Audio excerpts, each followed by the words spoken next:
I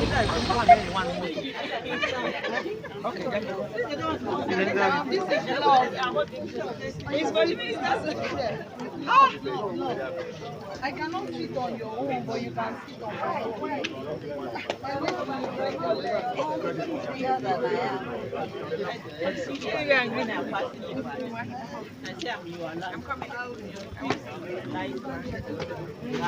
Sorry, don't fall. Oh, yeah.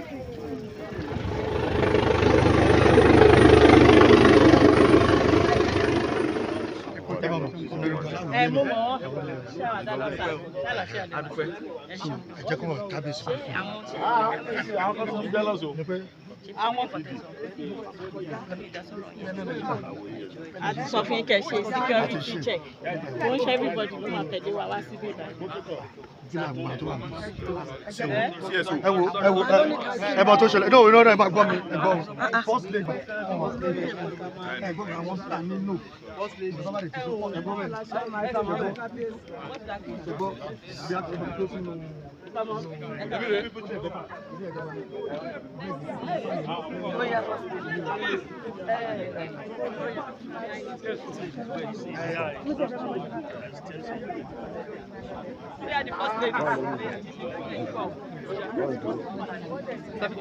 Flower kìíní yẹn dà, flower kìíní yẹn dà.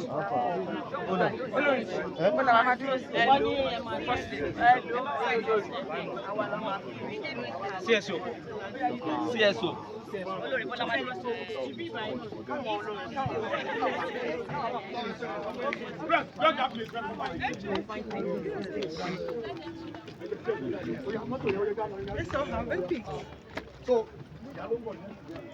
Good? Thank you. Let me wait for my sister. Thank you.